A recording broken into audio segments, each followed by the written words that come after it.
Retro shooters have been making a bit of a comeback as of late with the likes of Dusk and Duke Nukem Forever, as well as hotly anticipated upcoming titles such as Ion Fury. There seems to be no shortage of fast-paced, bullet-dodging action and retro-inspired nostalgia. Possibly the most successful and impactful figure of this wave, though, has been the Doom guy himself. Breaking back into the limelight with Doom 2016, he's still ripping and tearing his way into 2020 with Doom Eternal. Today we'll be looking back at his surprising return to modern audiences with Doom 2016. Without further ado, let's hop on into it.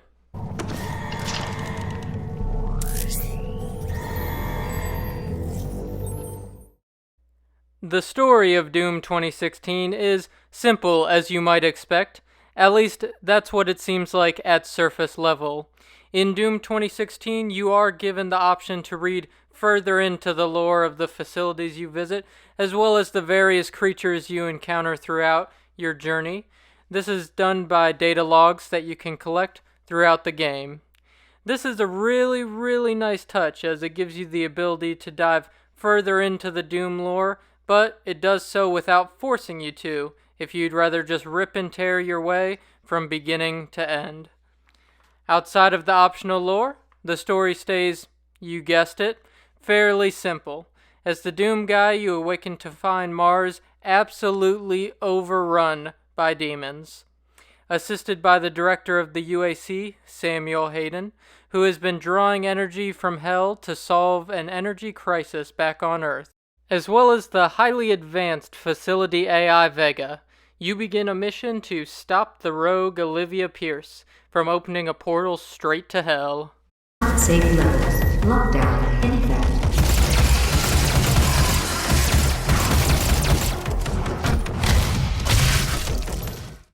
This story, while fascinating, is simple, but it is all the better for it, as it allows the gameplay that's on display here to truly shine and take the spotlight. The gameplay here is brutal and fast-paced, harkening right back to the likes of Doom, Doom 2, and Doom 64, as opposed to the survival horror that we received in Doom 3. To go along with this adrenaline-pumping gameplay is the return of iconic weapons, such as the deadly plasma rifle and chain gun, the notorious room-clearing BFG, and my personal favorite, the super shotgun. There are, however, a few disappointments in my opinion. The biggest is undoubtedly the infinite ammo pistol you start with, which feels like a pea shooter in comparison with the rest of your arsenal. I also found that the assault rifle feels a bit vanilla compared to the rest of your weapons, and I think this is mainly due to just how vanilla it looks. I think a reskin could do wonders for this, as I found myself using its secondary fire mode, the mini rockets, quite a lot through my playthrough. I think I probably used the assault rifle and the super shotgun in combination more than any of the other weapons.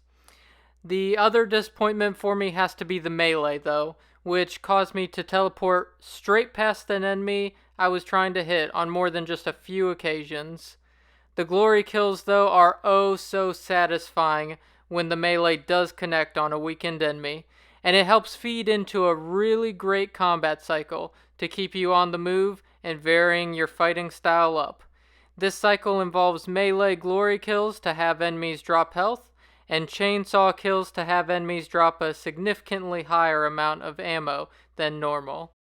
In addition to the normal gameplay cycle, there are also challenge runes to complete, and they offer up various attributes as rewards that'll change how you play, as well as collectibles to find in the form of both data logs as mentioned earlier for lore, and a number of Doom Guy figurines in different colors and patterns. There are also secret rooms to be found, and in each level is a piece of a classic Doom map that can later be played from the main menu.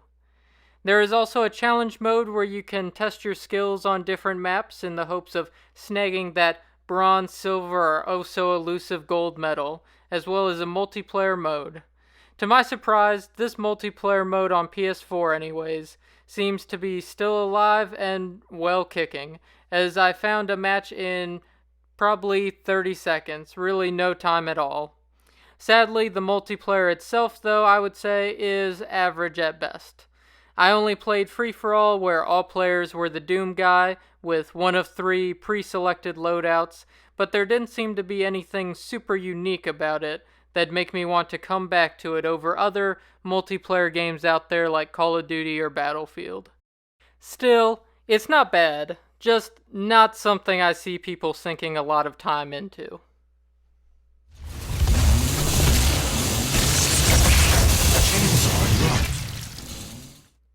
The presentation offered up here is also pretty good overall. Although not the greatest looking game of the generation, it's decent enough, and the punchiness of the weapons really shines through. The directional based glory kills, as well as the chainsaw kills, are also gloriously gruesome, and truly a sight to behold. The music here is also very, very good. Definitely one of the main attractions and a centerpiece, I'd say, for this game. The heavy metal tracks really push this atmosphere to the next level, as well as just makes that fast-paced, adrenaline-pumping gameplay all the more memorable. Now, touching on glitches and bugs I encountered through the game, I did run into a couple along my playthrough.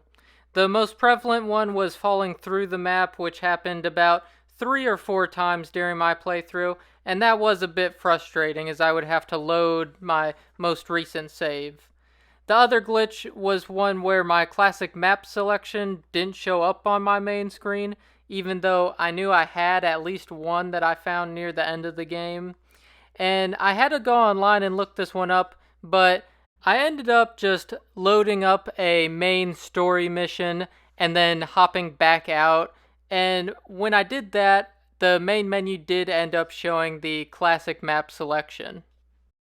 All in all, I deem Doom 2016 a local bargain masseuse parlor with a happy ending.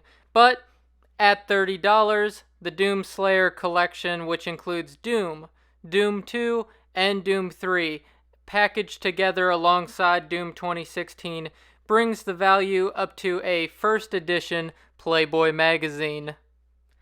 If you enjoyed this content, please do like and subscribe, and I'll see you next time.